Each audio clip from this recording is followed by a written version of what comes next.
Hello, everyone. Wicked Gaming back with something a little bit different this time. I wanted to show a little bit about how DarkStar Emissaries was built for the benefit of other mod authors, specifically those who might want to do something similar for new companions that they might have created in their mods. And I know this probably isn't going to be a common thing, but just in the off chance that this might teach somebody something or help another mod author in the future, here it is. So I've got the creation kit open right here, and you can see this is the full list of everything that is modified by DarkStar Emissaries.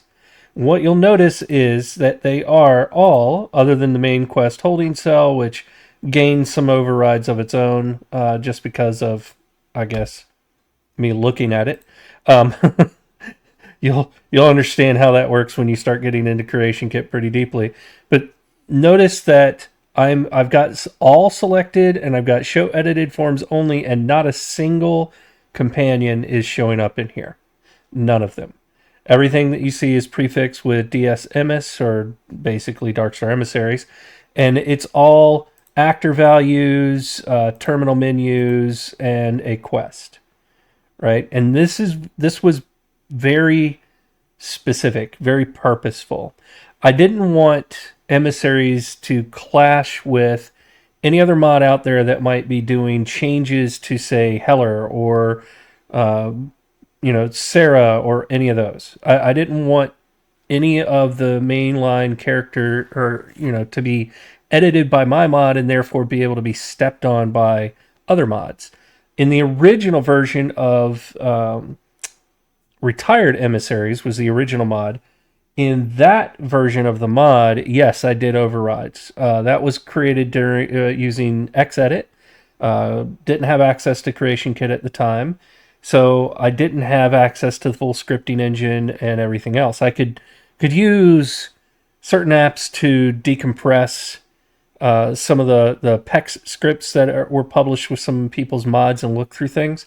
But if you've done any PEX decompiling like that, you'll know that it doesn't come out the same as getting access to the original PSC file. Also, I'd never done any Bethesda modding before, so I didn't have prior knowledge of their Papyrus scripting engine. I'm still learning that stuff. It's still a little bit, the programming side, as far as executing programming, that's not a problem for me. I've been doing it for over 30 years. The issue was the nuance, right? The little things that they do differently than the other languages that I know, or, certain commands that might be available to me that I didn't have a full reference library to say, hey, this is available. And if you look online for a lot of Papyrus help, what you'll end up finding is that a lot of the publicly available stuff by end users like me, it tends to be A, based on Skyrim, or B, based on Fallout, and C, tends to include commands that are not available unless you're using a script extender. And with Creation Kit stuff, you can't really use script extenders if you want this stuff available on Xbox. Well, that cuts all of that out of possible usage for me. So it was a little bit of a learning curve. But what I've done here, I think, is kind of an example of how you can overhaul entire subsets of characters without actually touching those characters directly. So let's get a little bit into it. First of all, you'll notice that there's a lot of things here that say AV. These are actor values. Actor values do not persist through New Game Plus. So that means that if you, when you assign, say, Lyle Brewer as a Starborn using this mod, the script checks to see if that actor value is set to true or not, basically to the value of 1. And if it's set to a 1 or true, then Lyle Brewer is a Starborn. And that then unlocks your ability to turn him back into the mortal version of Lyle Brewer and flip-flop back and forth based on the value of this actor value. The actor value is stored on the player. So because of that, and because they don't persist, that means any New Game Plus that you walk into, you have fresh companions, so you therefore have fresh actor values. And you can, turn them on, turn them off, whatever you choose. as you see fit. So that's actually the largest body of work as far as the actual files are concerned. So that's most of the files is an actor value for all 26 companions. Then from there, you get terminal menu stuff. So if I go under world data just to isolate that down, you have the main menu, the elite menu, and the constellation menu. So these aren't that complex. It's pretty easy to learn how to do terminal menus like this. These last two spawn submenus, so you just link to the submenu they're going to spawn. Nothing fancy happening there. If I go into the constellation submenu, then you'll see where it starts doing some things that are script based. So the item conditions here decide which ones are on or off. It goes back to that actor value again. So if Andresia's actor value is 0, then you get the one with the underscore, which means she's not starborn at that point. And if you get the one with the star, that's because the actor value is a value of 1. So as you flip a companion between starborn or not, the actor value gets flipped with that companion, and then the different submenu items show up based on those conditions. That's all that is.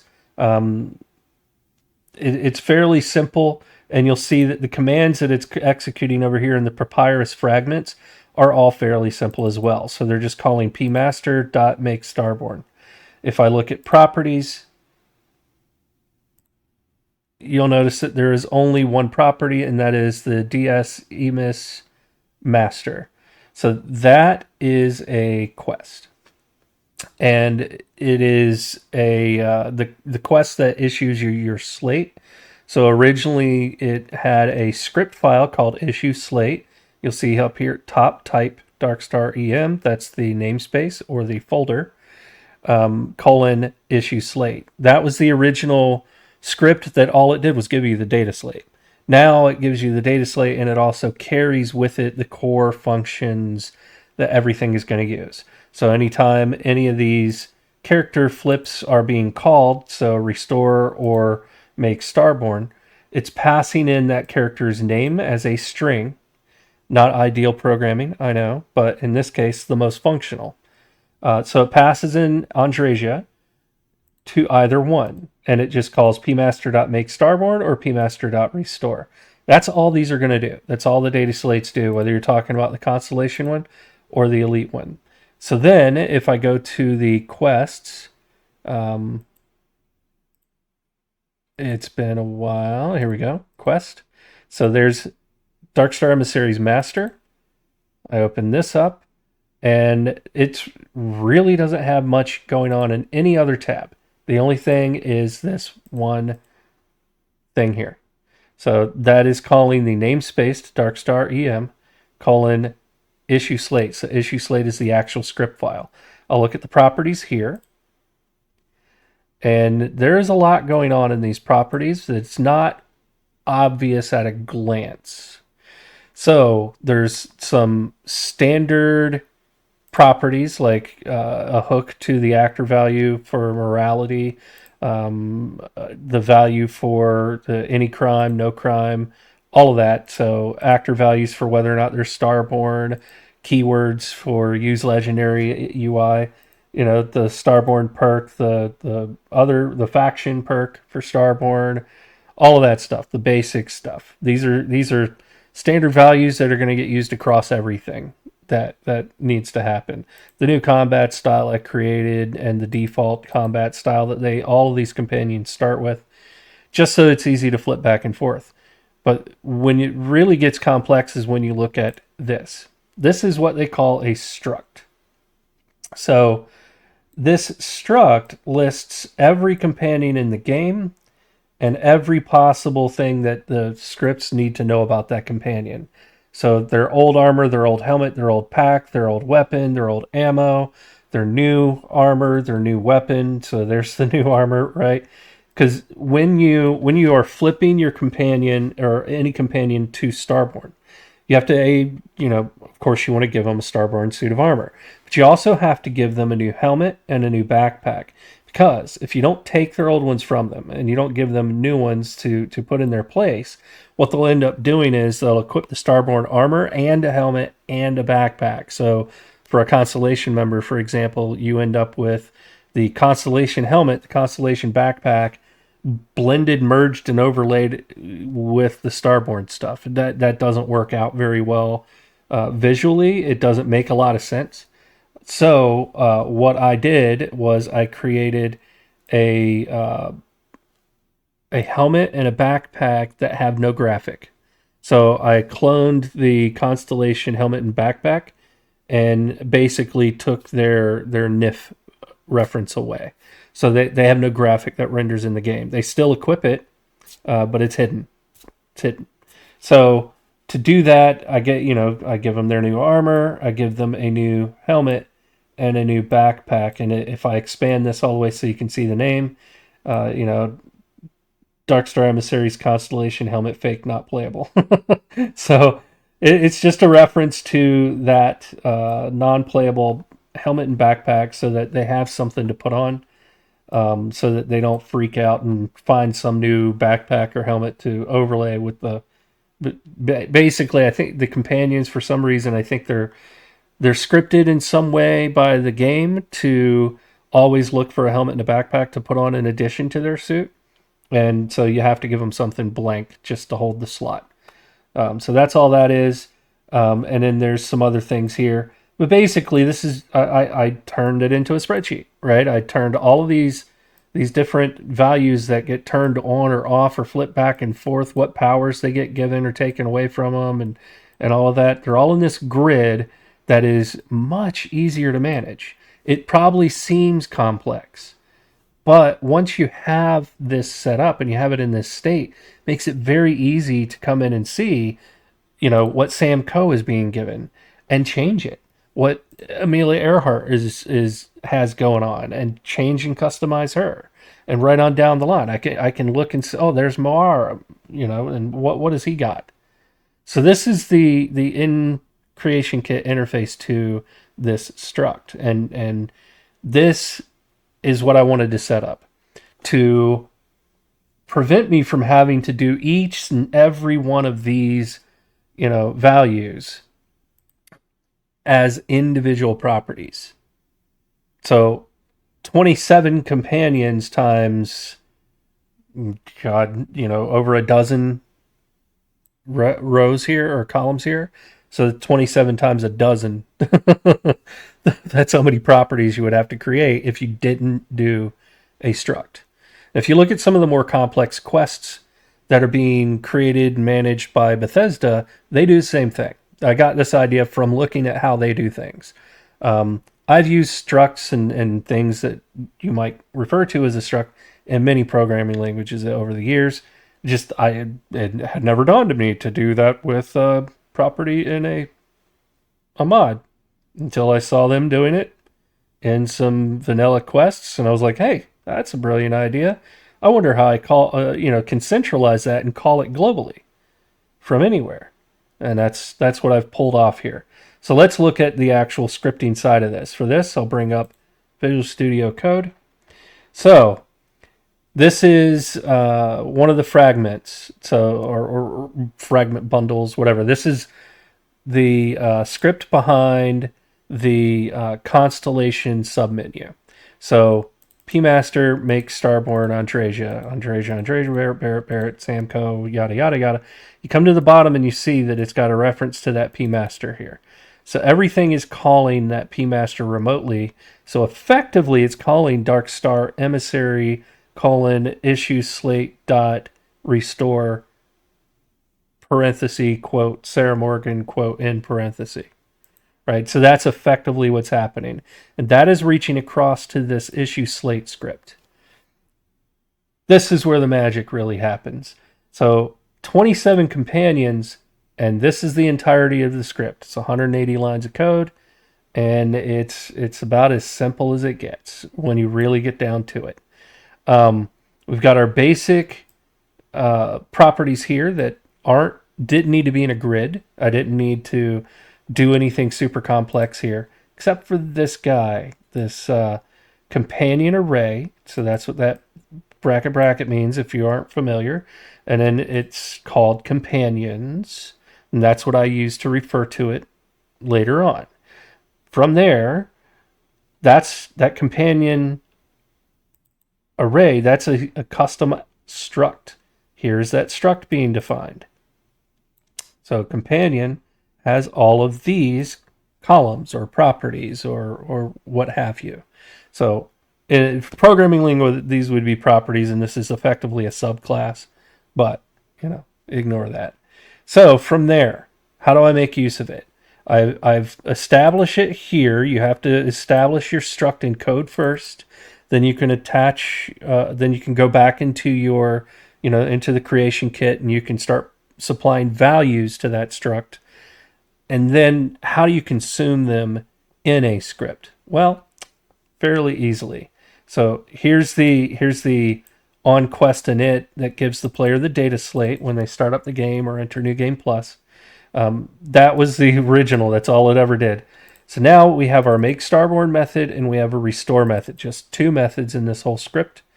From there, I establish an index value that I'm going to use to loop through or iterate through that companion's array.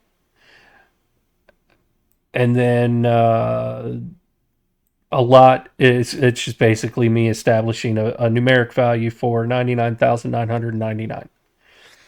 All right.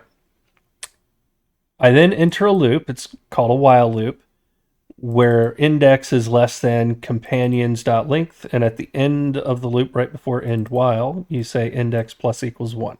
So index increments from 0 to forever, to basically as long as companions has another row, it will iterate again and keep going until it runs out of companion rows. We just saw that I had 27. Okay. So this will go 27 times, looping, and index increments every time. So the first time through, companion or index is 0, companion's array, index 0, gets pulled out into C.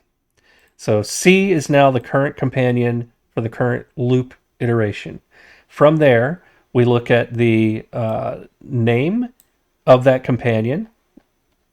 Remember, name here. So we look at the companion's name.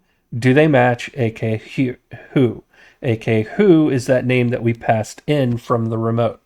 So that remote terminal script passed in Andresia, that is the value of AK who. And then if that matches this record in the this companion in the companion's array and the player's starborn actor value for that companion equals 0, then we can make them starborn. Those two conditions have to match. We then get an actor reference, A, for target of companion, which is a reference to Andresia, and .get actor ref. This is critical. You have to have an actor ref to actually start doing things to that actor. From there, A is the actor, C is the companion file or record, or that struct value. So we actor.add spell, power 1, do the same thing for power 2, power 3, and power 4, but only if there is a power 1, 2, 3, and 4. From there, we remove their old gear, we add their new gear through equip item references, where possible. Then we add ammo. We set their combat style to the new custom Starborn combat style that I created. We set some keywords to say that they are Starborn. We add some perks to say that they are Starborn. We then set the player's actor value for that character, for that companion, to say that they have been flipped to Starborn. That's that Andresia is Starborn AV, whatever it's called. Gets set to 1. We then set their morality if the companion list said to do so. We set them essential if the companion list said to do so. And then that's it. And we iterate again.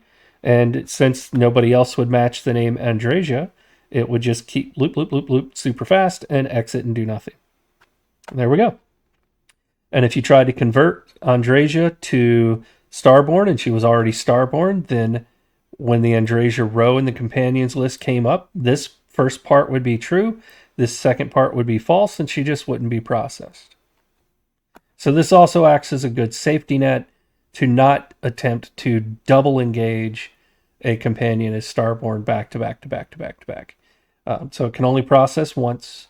And then we get into the restore, which basically does the reverse. We remove the new items, we equip their old items, we remove the spells from them if the spells were referenced in the companion file, and then in the companion struct, and then we remove the keywords we added and remove the perks. We flip the actor value on the player back to 0, and then we reverse their morality and reverse their essential flag. Really simple stuff. So this is effectively a global method for reverting a character or a companion back to mortal, and this is a global method for converting a companion to Starborn. So there you have it. Remote script calling, remote script execution through the use of these properties, and then structs to help hold all of our data for all of our individual characters. And there's just a couple little pro tips for any mod authors that are looking to do something like this, where you script a solution using Bethesda's Papyrus scripting engine rather than doing hard overrides. From a certain perspective, doing what I've done here, you could accomplish this with hard overrides much more simply from a certain perspective. So there's a trade-off that you're always making this trade-off, whether you realize you are. You can do the hard edits to all 27 characters to accomplish what I've done here, which takes less mental gymnastics, right? It isn't as hard to accomplish. It isn't as complex to implement. But it's also time consuming. Technically, if you knew how to do this from the start, this scripted solution, then doing all the overrides to all the individual characters actually takes more time than implementing this. Now that I know how to do this, I could redo this in a couple hours. Versus the tedium of going through every single character, all 27 of them, and meticulously editing each character to produce the overrides. And secondary to that, that shift in effort is the shift in risk. With the overrides, I am putting my mod at risk. Any other mod that edits those companions will conflict. If I edit the companion files directly, everybody else that's doing that will conflict with my mod. However, if I shift my burden, right, I do a trade-off. I make it more complex to figure out, a little bit trickier to manipulate and play with, possibly even limit what I'm able to do, right? Certain things that I won't be able to edit on these, change on these characters because I'm not doing a direct edit. In this case, not really anything I care about. But potentially it could be things that you care about. If I do it through this scripted solution, I'm reducing my chance of conflict with other mods to 0 with this implementation, because I don't touch any character file. I don't care what another mod does to that character. I don't care what they're doing to Rosie Tanhill with a mod, right? I'm not editing Rosie Tanhill. I'm injecting things into Rosie Tanhill when the player says, make Rosie Tanhill Starborn. Is what I'm injecting likely to affect what somebody else did with Rosie Tanhill's quest as an NPC?